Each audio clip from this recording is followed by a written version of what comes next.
So if as a technical person, you can go to the table and say, this is the best solution, I don't care how you make it happen, but this is what needs to be done. Yeah.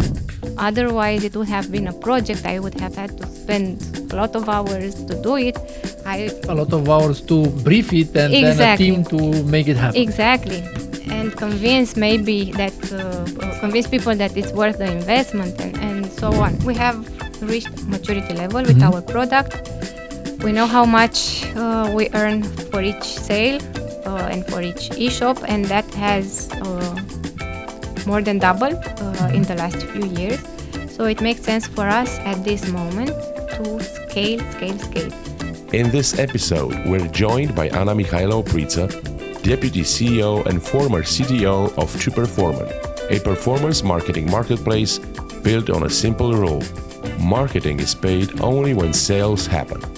Drawing on her journey from CTO to Deputy CEO, Anna explains how unit economics, transparency, and gamification replaced budgets and promises with real scalable growth.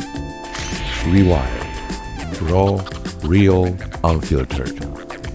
Welcome back to the REWIRED podcast. This episode, we will move past the theory and look at how technology really behaves inside companies where processes break, where systems hold, and where AI can actually make a difference. Today's guest is Anna Mihailo-Prița, Deputy CEO and former CTO of TwoPerformant, one of Romania's few publicly listed tech companies and the engine behind thousands of affiliate and influencer marketing partnerships. Merry Christmas. Merry Christmas to you too. Don't forget it's in English, yeah? I know, the last time we started in a different language.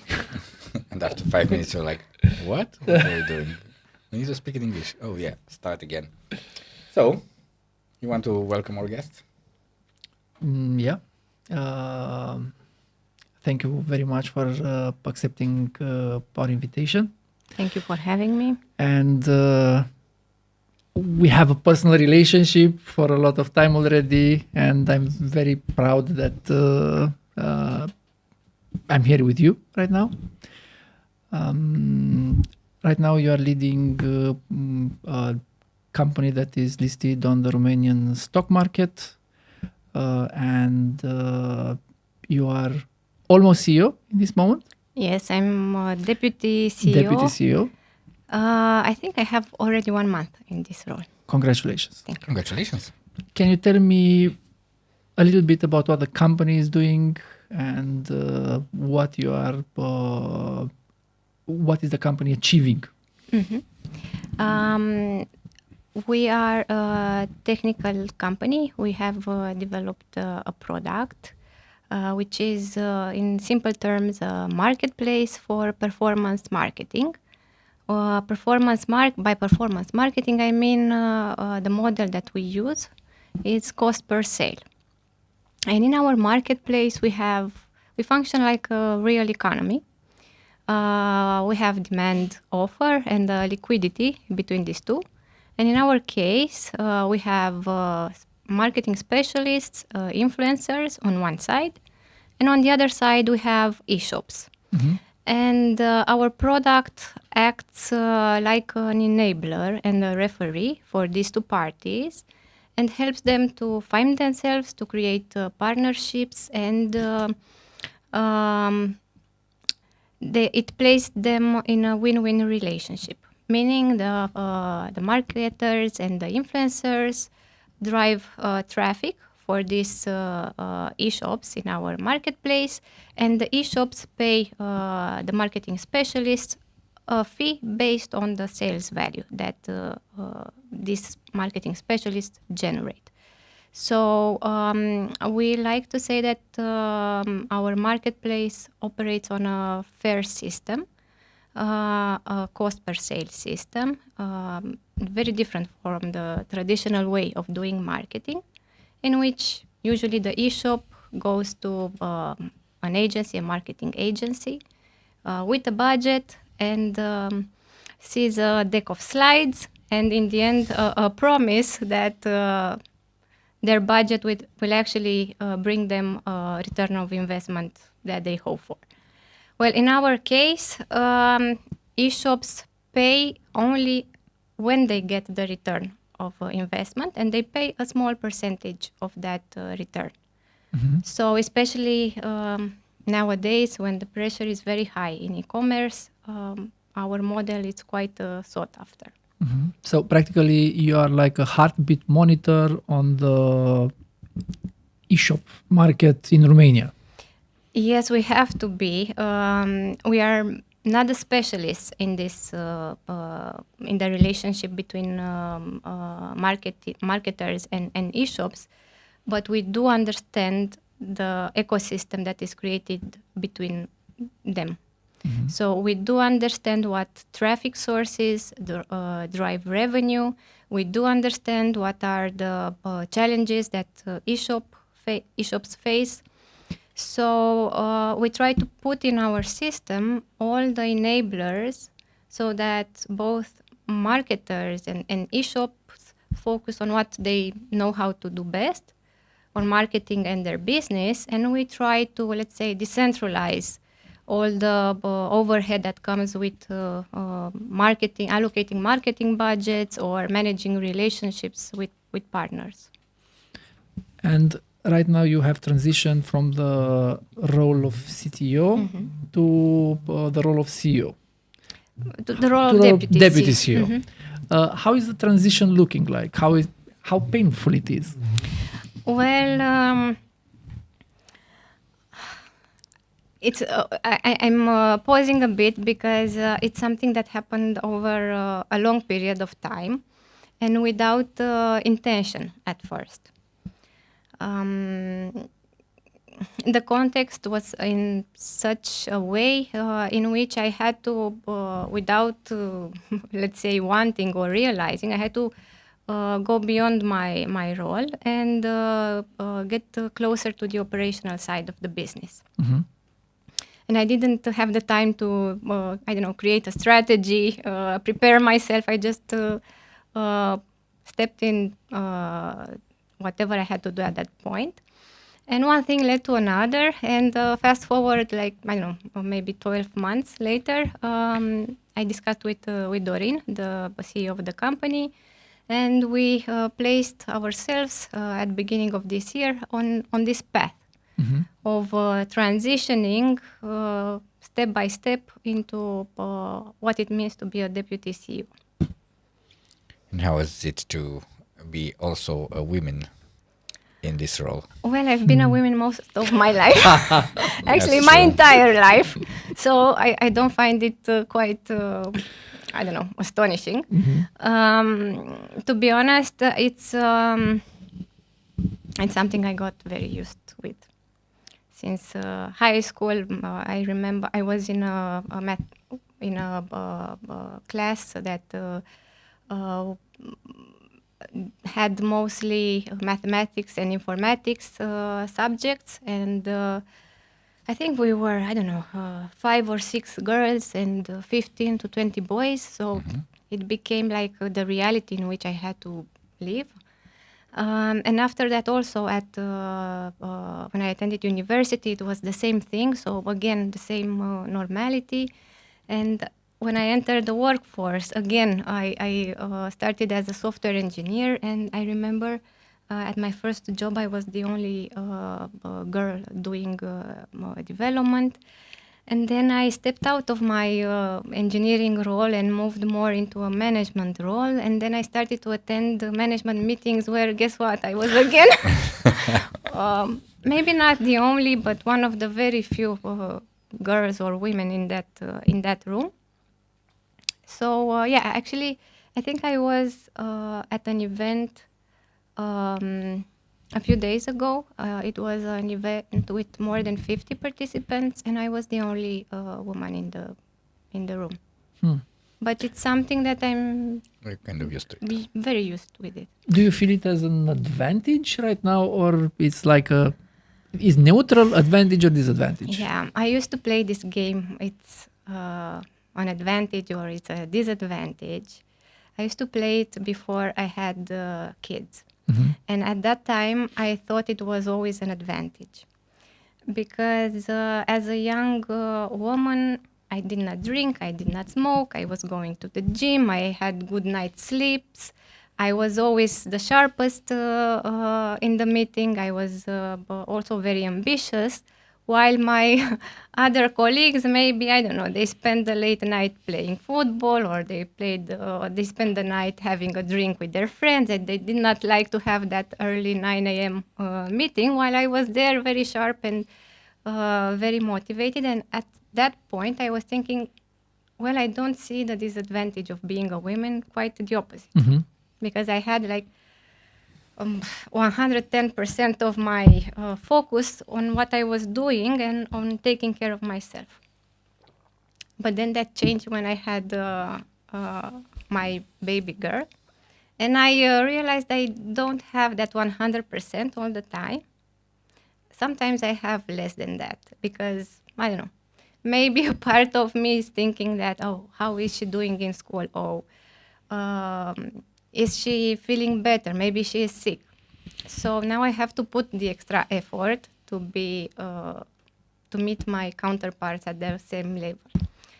But I find that it's not helpful to see it as who has the benefit of being a woman or a man, or no. In the end, maybe it sounds idealistic, but I think brains function the same, and we should be judged, or not, maybe judged is not the right word. We should be valued by the output of what we bring to the table, not who we are at the table. So Nice. Yeah, I'm just going to ask also from the transition from a technical role to a manager role. What was the most challenging part related to that? Because you said, well, to a moment I start moving towards more to manager role. So what was difficult in that transition? in my technical role, actually in my life usually, I like, and it's very useful for me to think in systems. I have to bring all the time clarity, to bring scalability into whatever I build, and obviously to bring innovation. And because we are a product company, and it's not good enough to have a bulletproof product from a technical point of view. You also have to disrupt with your product, because we are operating in a very competitive market with very big players, with budgets 10x or even more than we have. So we actually, one of our competitive advantage is the product that we built. So as a technical and product person, I all the time had to have this in mind: clarity, scalability, because we are a marketplace with millions of transactions daily, and innovation or disruption. Now, when I moved, or when I started step by step to move into the role, I saw that I don't have to only take decisions about how to build this kind of system, but I also have to take decision how to allocate capital. So in a technical role, these three are not negotiable. But in a, let's say, executive role, like the one I'm in right now, it's more a matter of thinking where to put the money and where is the highest return, because not all the time you have money to... So it's about compromises. Yeah, I wanted to avoid the the word. word. Sorry for that. Yeah. But in reality, it's about You put it on the table, right? yeah. making the right decision with a finite capital. So if as a technical person, you can go to the table and say, this is the best solution, I don't care how you make it happen, but this is what needs to be done. Yeah. As a management representative, you need to make sure that you are selling the right compromise that is correct for the company at this moment. Yes, I became more and more aware that one of the let's say items that or things that lead to results is how smartly you allocate your capital, especially in times or in an industry like ours, in which resources are finite, the pressure of being the best and optimizing all the time is very high. And yeah. I'm very curious about the thing. Yeah. Sure. Yeah. So This is the moment. sorry for that. Right now, what is the best allocation possible for capital today? What is not something that is not necessarily valid yesterday? Well, I can talk from experience. Actually, this year we are ending a chapter, let's say, from our... Sounds ominous. Yeah. And what I mean by that, since 2020, we invested a lot in building the disruptive product that we currently have. We have built since 2021 the first sales championship in the world. We did not create only a marketplace for marketing specialists and e-shops, but we put on top something in which we very strongly believe, which is gamification. Over the time and over the interacting with hundreds and thousands of marketing specialists and e-shops, we have understood, or we have realized, that our ideal user has a gamer instinct. They like competition. They want to be better today than they were yesterday.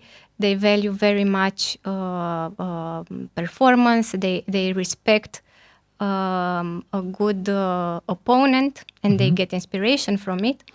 And we put everything into building a business league, which is, as I said, a sales championship, in which we give awards and we incentivize the best affiliates and the best influencers, the best e-shops.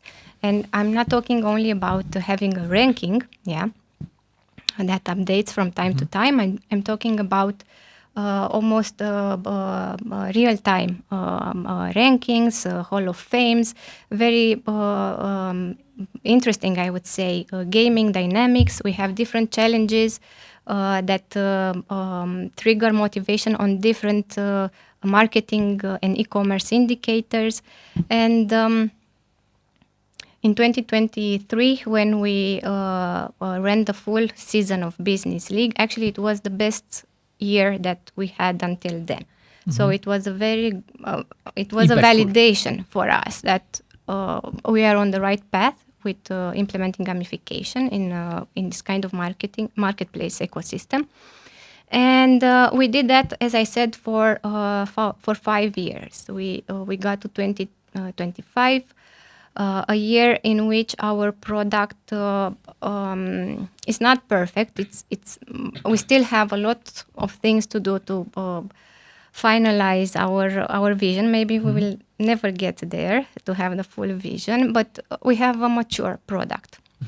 And we are ending this chapter of investing heavily in the product development. And we are in a place in which, after this kind of investment in the product, and after years and years of boring operational procedures, and by boring operational procedures, I mean being a marketplace, we don't get the luxury, let's say, to have a workaround that becomes a habit, or to have someone that has to be awake at 2 a.m. in order to fix something.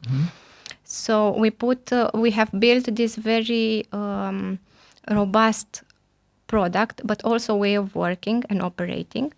And the return, I like to focus a lot of return, as you will notice. The return of all this is that we have improved, we have understood that we have improved our unit economics.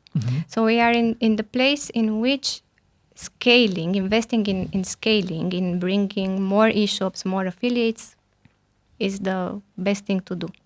Now, So before you go on that, just give me 1 second, because you know very well what you guys are talking about. Okay, so Yes. can I ask you, if for the people who actually are not that close to the business or understanding, just to explain a little more again, for example, what's an e-shop in terms of that? So what kind of e-shops do we have, and also how does the business actually work? Sure. Just because not everybody, I think, is fully aware of how you two guys are on that. So just trying to catch a little on that note. Yeah, very good point. It's true. We might get caught in the details, but the fundamentals are missing. So let me go back to the fundamentals. We have a marketplace that operates in this industry called affiliate marketing. Affiliate marketing is, let's say, a niche of digital marketing, and it's the thing that makes it a niche, makes it special, is that it operates on this model of cost per sale. In our marketplace, we have e-shops from all the verticals, but we focus solely on e-commerce. So it means we have e-shops from fashion, books, beauty, IT&C. Actually, we started getting also into insurance. Insurance went very well this year. And these shops find, with the help of our marketplace, partners for marketing. So we have a very large and performant portfolio of marketing specialists. And by marketing specialists, I mean people that have developed a skill in paid media, or that have created online communities, or have created content websites. But we also have, as I like to put it, corporate entities. So, for example, we have in our portfolio ING Bazaar. And they monetize or they use our infrastructure. And we have several other banks. So the portfolio of affiliates can vary quite a lot. Can I be an affiliate, for example? Sure, you can be an affiliate. Okay. You have to have a digital skill, a marketing skill. Do I have a podcast? Yeah, that would be a very nice way for you to start, monetize. Right? Yeah, exactly. you can join Business League. You can select a list of e-shops with which you want to collaborate. Maybe you can focus on books, and you want to recommend personal development books, or books related to technology, or books that you kind of mention in your podcast. You add the link that is generated via our product in your YouTube description, and you can mention this is an affiliate link, and for sure you can earn from it. When you mentioned digital specialists, these are, based on your observations, these are people who own online assets generally, or these are people who know very well how to do campaigns? Both, and even more. As I said, the portfolio of marketing specialists has a lot of verticals. We can discuss about people that have a skill in managing paid campaigns, meaning they do Google Ads, Google Shopping ads, or they do Bing ads, Facebook ads. So they have learned how to create and optimize this kind of campaigns at scale. So it's not about just click, click, click. Some of them are very technical people and have created algorithms that automatically upgrade the campaigns. You can also have digital assets. Like I said, you can own a community. Maybe it's on social media, or it's, a website of reviews for products. What works the best in terms of generating sales, because that's what we all care about, are the paid media campaigns. And I'm talking about Google Shopping and Google Ads. They still dominate heavily, let's say, the traffic sources in terms of sales generation. Okay. So, how much is a marketing specialist like this making? Let's say a top one, and how about an average one? Well, If they're public information, of course. it is kind of public. It should be public because it's actually a sign of how Healthy is the ecosystem. how healthy is the ecosystem and how performant they are, how much they can generate.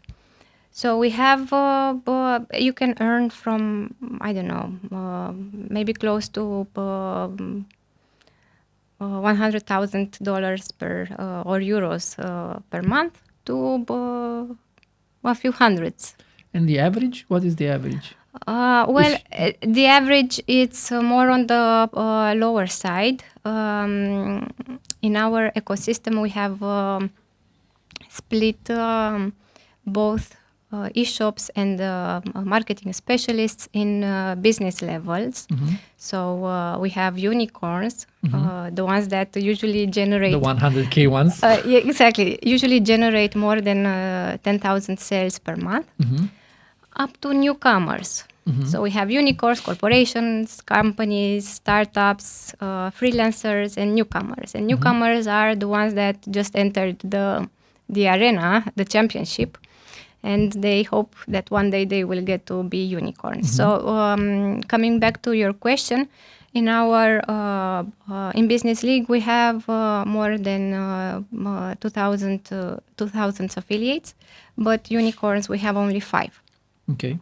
So it's a select group. It's a very select group, yeah. And are they teams or are they people? They are, most of them, if not all of them, they started as individuals. Okay. Some of them don't even have a marketing background. They are actually, let's say, smart people, driven people with this desire. Gamer style. Gamer style. Gamer style, okay.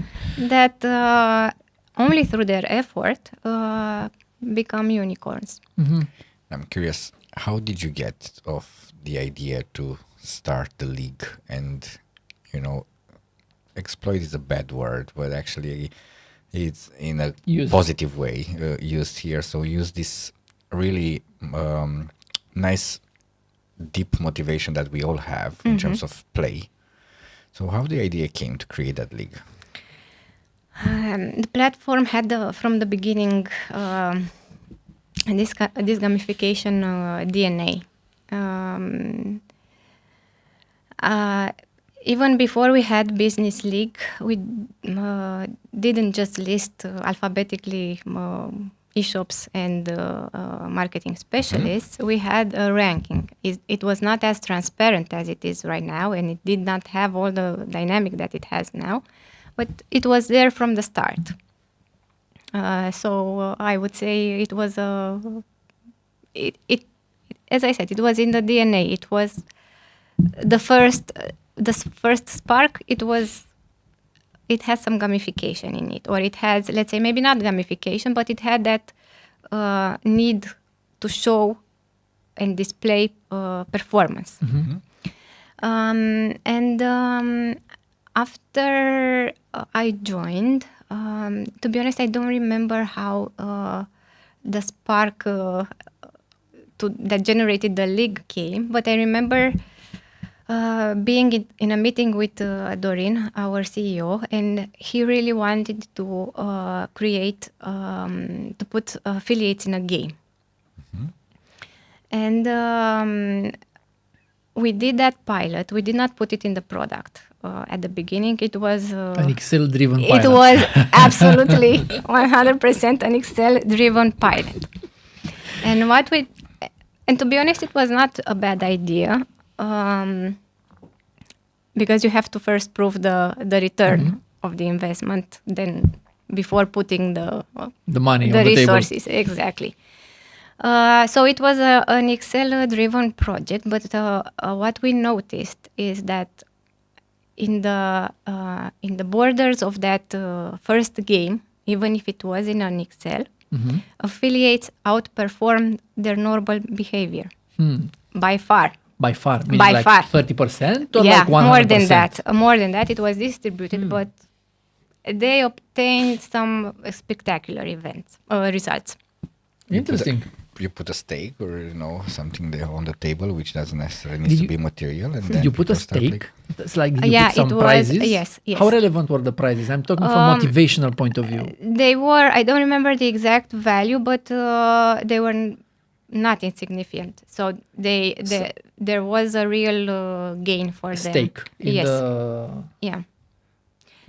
And the fact that until then they were, I mean, you would kind of know who was doing better than the rest, but it was not very clear. The data was not fully transparent as it is right now. So when they saw each other results, it was that competition had several rounds, and each round got them more and more motivated because they saw how well the others performed, and they he was improved. like, peer-to-peer. Exactly, they improved their tactics round by round, and Are maybe they- it was a Compounding effect. Exactly. Are they learning from each other? They are. Actually, when we launched the Business League Championship, we also did something incredibly disruptive in this, or at least how it's seen in the traditional way of doing marketing. We displayed all the indicators for everybody. So For transparency. Exactly. You cannot have a fair competition. You cannot build trust in the rankings, in the challenges, if you don't show the data daily, hourly, almost real time.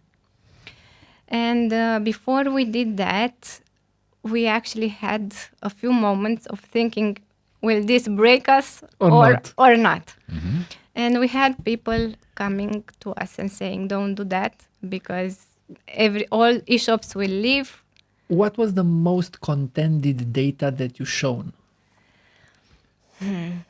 Well, in a system in which almost no data is shown. Any data is a problem. Any data is a problem. We now show everything. We show number of clicks, meaning the traffic that is generated and received, the traffic that is generated by each affiliate, the traffic that each e-shop receives, a number of sales, sales value, conversion rate, average order value. We have performance rating for e-shops. And we don't only show an image of this moment, but you can see the data historically. And besides creating motivation to be better than your contender, this also creates an invaluable benchmarking system for both affiliates or marketing specialists and e-shops, because especially this year when, for example, fashion was hardly hit by the Chinese and Turkish marketplaces, everybody was looking, am I the only one who is feeling a hit? Feeling the hit, Yeah. And they checked the system. They were checking what others from my industry are doing, how is their traffic looking like, how is their conversion rate. And actually, besides creating a competitional and motivating ecosystem, this also creates a valuable source of learning and adapting as a group, as an ecosystem. So We actually did not see e-shops or affiliates leaving our ecosystem once we put the data transparently, but we use it again as an advantage and as a disruptor. So practically now you have access both to the e-shops and their marketing teams and what they are doing, yeah, and also to some of the best independent marketing teams and what are they doing, yeah. Exactly. How do they compare internal teams with external teams? Are they kind of the same, or there is a huge difference between the performance of the... Well, our ideal e-shop has 100% its marketing budget allocated to us. Yeah. And unfortunately, actually, in the industry, we still talk a lot about allocating budgets, especially for marketing. That's the way it has been since, I think, the beginning, and it will remain the same. What I mean by that, the way we operate as a platform or our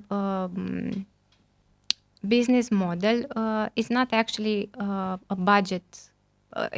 It's not something to which you allocate a budget. It's more like invest. About unit economics. It's about yes, making unit economics work. Exactly. And from the perspective of the e-shop, it's an investment. Basically, it's I'm investing from the money that I earn. But we are still competing on marketing budgets with other traditional way of doing marketing. And by that, I mean with marketing agencies or with the internal team that is doing marketing for the e-shop. Let me see if I understand this correctly. Yeah. So right now you have a shop. Let's say that it's selling books and it's coming to you and says, okay, for all of these books, I can allocate 5%. Yeah. And you have a couple of experts that are starting doing marketing in order to get that 5%. So when you say that you are limited by the budgets, we say that at some point in time, if they sell 100 books, the shop will say stop. Exactly. It has happened. Actually, it happens a lot, especially during Black Friday. Okay. Okay, I can understand this is that. Quite. We had a very recent situation in which actually the top affiliate said, "Stop! You sold too much." Actually, double checked with the e-shop. Are you sure you want to go in a partnership with me? Because I might overspend your budget. And actually, it happened. He was generating more sales than the e-shop had budgeted. Yeah.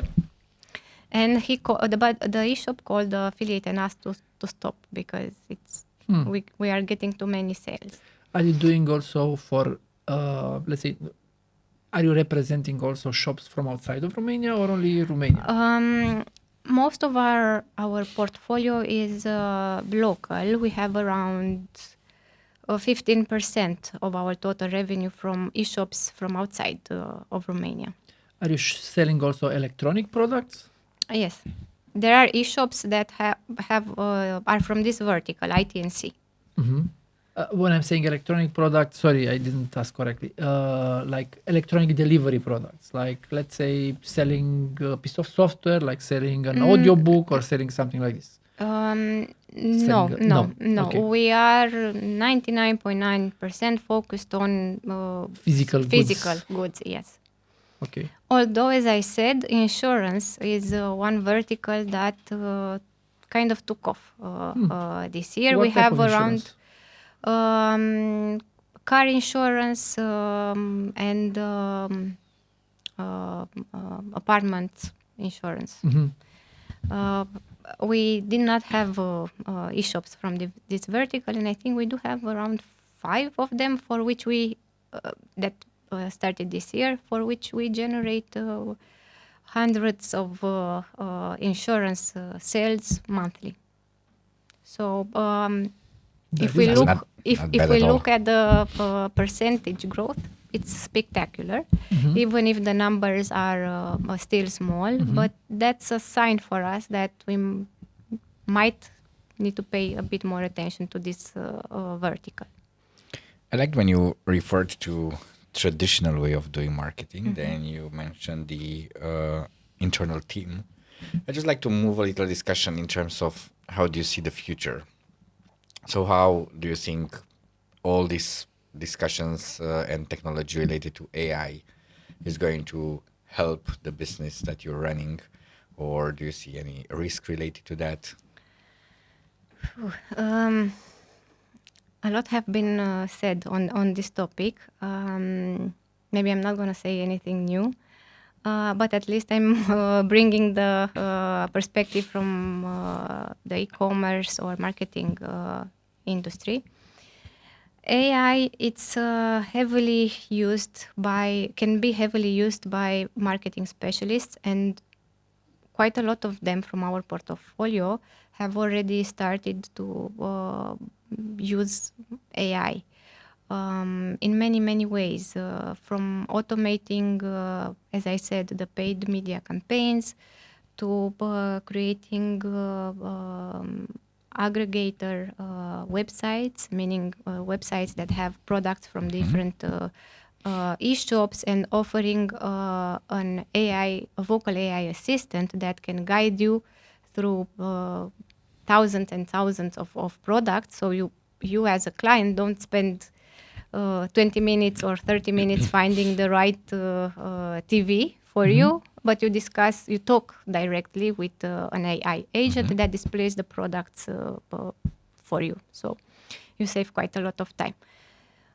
So as I said, the way in which AI is being deployed by our marketing specialists, it's already like normal business. They are the kind of early adopters when it comes to technology, because they do have a lot of skin in the game, at least the ones that let's say operate as individuals. So they invest their own money in these paid campaigns, or they are treating their role as marketing specialist as a real job. So they are very driven to be up to date with whatever is new and deploying new technology, and of course not just for the fun or for the poetry of it, but to get an actual return. So it might be, I just realized, it might be the first adopter in a lot of the technologies. first industry in which we can actually see the return of AI. So the affiliates are the ones that actually are the first, I think, or in the first that see the return of deploying AI. E-shops are also in this game, but I think they are still at the beginning. They benefit from AI mostly from the e-commerce platforms that they use, and I'm referring now mostly to Shopify. Shopify is the e-commerce platform that is the forefront of introducing or including AI in what e-commerce means. We internally are still in the phase of using AI as an assistant, because being a marketplace, it's all about trust, and we actually work with money. So it's a high risk thing for us to include a new technology before making sure that our house is perfectly clean. Exactly, clean. Exactly. But we do use it as an assistant, especially where we have to deal with high volumes of data. And you have to imagine that we have more than 5 years of historical transactions in our storage, exactly. And we have a very good business intelligence team that has developed this infrastructure that can show us a lot of data, a lot of reports, a lot of graphics. And over the years, we have spent a lot of time understanding and drilling down the data, trying to understand what triggered an increase, what triggered the change in a certain indicator. And usually these were actually projects for us. Now it's a matter of minutes of feeding an AI huge volumes of data and getting some insights. But we use it carefully, and we have this benefit of being for a long time in the market, and we can spot very fast anomalies. So things that are changing on the spot. Yes. But we do use it a lot for high volumes of data and for speeding up, at least in the development team, for speeding up the process of development when we talk about, I don't know, not cool stuff like writing unit tests or like, I don't know, do this job for me. But the thinking is still Human. Human. So apart from doing unit tests, for example, has the team started using it in writing code? Yes. How there is a slider how much they have started using it. So I think it's starting from using it to autocomplete functions or anything like this, or up to going to vibe coding and saying, I want to build this, and magically appears. Where on this slider do you feel is the best balance today for the internal teams? Well, it's difficult to put it on a single spot on a slider. I did not impose the way each should use AI, or we should all use AI. One thing I'm very proud of is that I have recruited and very smart people with good common sense, and not only in the technical team but in general. So I don't need to light the way on each step. I usually suggest, and I'm all the time surprised how that suggestion comes into, I don't know, a practice or a tool or a way of doing things. And I allowed, let's say, the team to have this freedom, but now they are all using Cursor or something similar. And for new projects, they do use vibe coding. I want to do this, at least to create the first mock-up or the first proof of concept. And they also use it for suggestion. It's up to them. I do trust their reasoning, how to use it. Yes, and when to use it. But to give you a nice example, last year, actually for each Black Friday, we have to we like to have a special thing that marks the Black Friday in our ecosystem. Sometimes we had, in one year, we had some live podcasts that we did with people from our ecosystem. In other, we increased the prizes for some of our challenges. And last year, inspired again by Shopify, who had built a globe showing real life sales. Nice. I decided as a CTO to build something similar, and I did not have the time at work to take on this project officially. So when I was with my daughter at her dancing classes, this starts nice. It starts nice. Yeah, I took out the laptop and I discussed with I vibe coded. I discussed with Cursor what I wanted to do, and I built a map of the region showing live sales and showing, I remember, the speed of sales per minute. And other indicators, I don't remember them right now. So it was a very small effort for me that I did, I don't know, in 2 hours, and it ran live for that Black Friday. And Black Friday is not a joke. It's not. Yeah, exactly. But I was able to give life to an idea that otherwise it would have been a project. I would have had to spend a lot of hours to do it. A lot of hours to brief it and then a team to make it happen. Exactly. And convince people that it's worth the investment and so on. And that actually reduced to, as I said, 2 hours of, I wouldn't say coding, Vibing. prompting and showing the actual result to my teammates. And this year we have made it professional. So after the POC that was vibe coded, we have turned it into a project. It took 2 weeks to build it. It was much more detailed, exactly, than what I did. But I think if it wasn't for Cursor, maybe we wouldn't have it. So kind of like inspired you to exactly show that. Yeah, it was a way for me to test how Cursor works. I'm coming with a question that is coming from my experience in working with clients. Yeah, that clients that already start right now playing with these tools. Yeah, and at some point we have instances that are similar to yours when one of our clients experiments and creates something in 2 hours. Now the question is, we have when we start building it, it takes us 2 weeks in order to build up the full-fledged product. Yeah.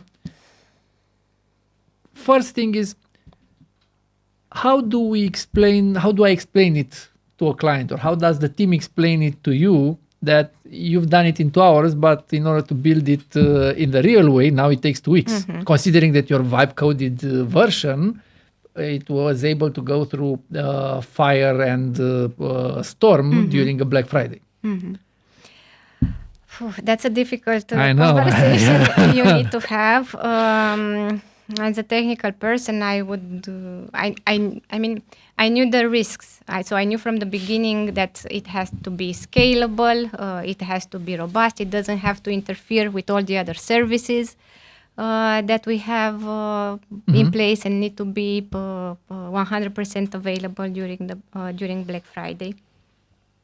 So I don't know if I can help you. The idea is that building scale, it's something that cannot be vibe coded. You cannot prompt common sense, or you cannot prompt experience and high volumes of requests to any kind of tool. And it's not about only the high volumes, but it's what comes with these high volumes. High volumes usually means touching all the edge cases that you can imagine and not imagine. So I personally wouldn't know how to prompt a tool for this. Okay. And yeah, you need, we still need, at least for now, we still need to have, for sure, human thinking and engineering, at least to build highly scalable solutions, yes. So I remember that you are planning, starting of next year, an expansion. Yes. Could you tell us a little bit more about that? Yes. As I was saying, we are closing the chapter with building the disruptive product that we have built until now. We have improved our unit economics, and just to give you an example, I think 2 years ago, we were earning 80 euro cents per sale as a platform, as a product. Now, on average. On average, yes. Now this year, we have reached 1.8 euros per sale for the newly onboarded e-shops. And how much does marketer earn on average per sale? or is it very variable? It's variable, but what happened over this last year is that they have optimized heavily the traffic they sent. Mm-hmm. So conversion rate went up from 3.4, 3.5 to more than 5.5%, even close to 7%, huge. especially in periods like Black Friday. Mm-hmm. So with much lower traffic, I think 40% lower than a few years ago, we had a 10% increase in sales number and sales revenue. Mm-hmm. Nice. So affiliates, as I said, they are the ones with the skin in the game, and they do optimize This. to the So bone. we are in a parenthesis now. You were telling us about Yes. expansion plans. We have reached a maturity level with our product. We know how much we earn for each sale and for each e-shop, and that has more than doubled in the last few years. So it makes sense for us at this moment to scale. Meaning we need to increase our e-shops portfolio, because we do have the business model, we do have the product, we do have the validation from our current users, and we want to expand. We will do that in Romania, in the regional market. There is still a huge potential that in which we did not tap into yet on the regional market, but we also want to expand on an English-speaking market, and we plan to open to Performant Ireland in the next year. Nice.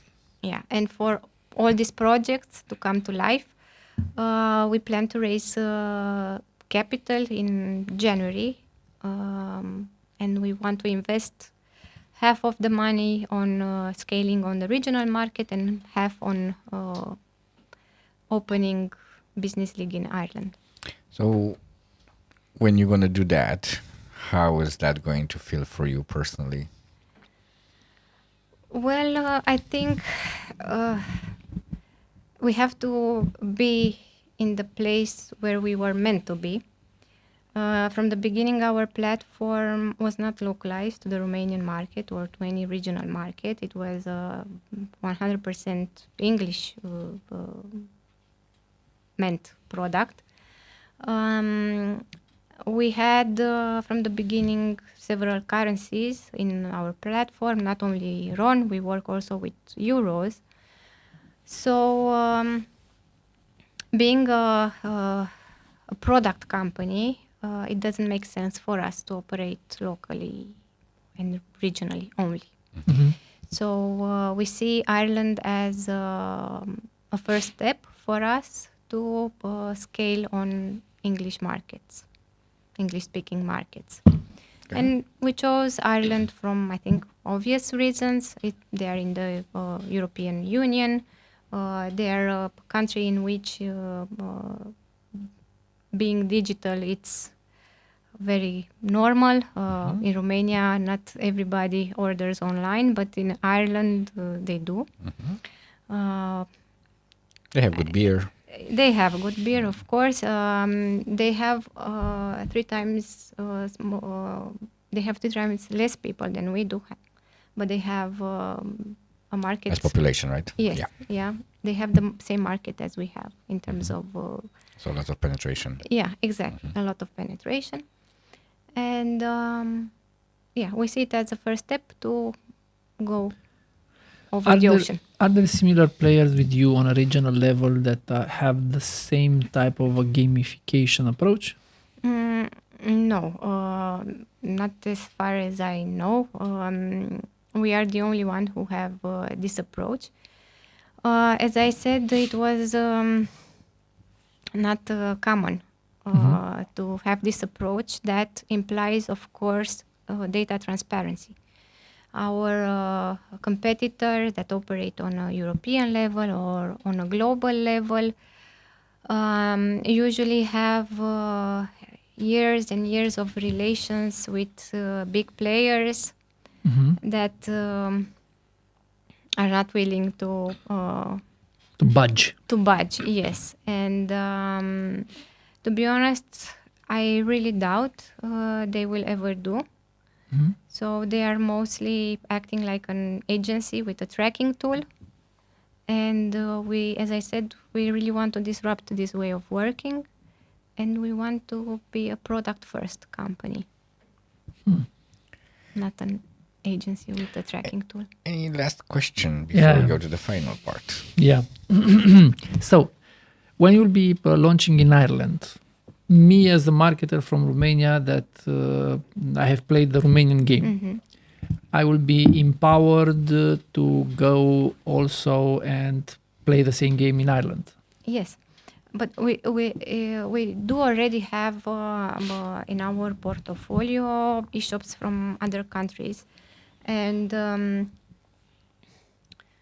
for example, Flip, we started our collaboration with them on the Romanian market, but now we work with them on all the markets.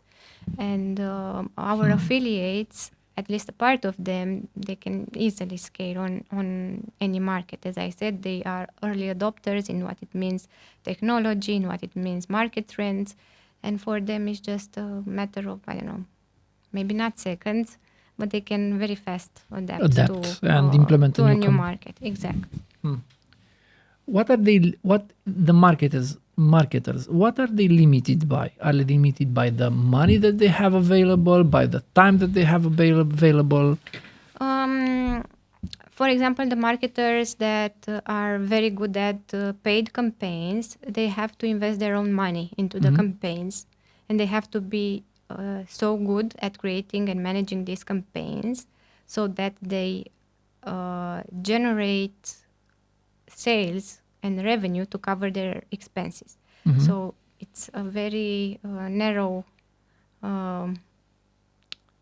game for them. So they have to pay very closely attention to the money they put into the campaign, and they have to be like very sure that that campaign It's in which profitable. they invested their own money from their own pockets, it's profitable, meaning it generates a high volume of sales and sales value so that the commission they earn covers their expenses. So it's a hedging in a way. Yeah, so if this is not skin in the game, then I don't know what it is. And this is what also makes them so good. So good, better, if I may, than the, I don't know, regular agencies or internal marketing teams that if they generate sales or they don't generate sales, they still get the paycheck at the end of the month. I think your benchmarks can become recruitment platforms for marketers. Yeah, that's true. We have a closing tradition on this podcast, and we ask the same question to every guest here. And the question is, if you look at your personal life, is there any one thing that you automated so that your life is easier?